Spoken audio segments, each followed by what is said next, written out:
बैठतो लगनिया टूटतो पारनवा तपी लाई दी हो पानिया तले नस में जहरिया के सुई आगे जान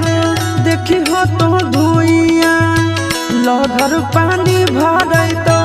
कुइया में जानू देखी हो तो धुइया लहर पानी भरई तो कुइया में जानू देखी हो तो धुइया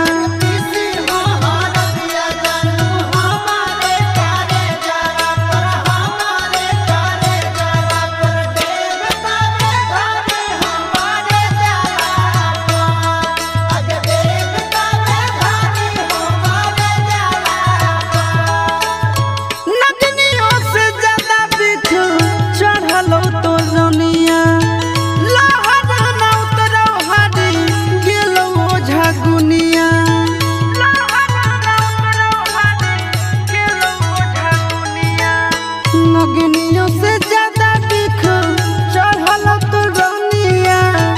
लहर न उतरल हरी गेलो झगुनिया कि मोरा धरल रहबो हम भुइया में जानू देखी हो तो धुइया लहर पानी भरई तो कुइया में जानू देखी हो तो धुइया लहर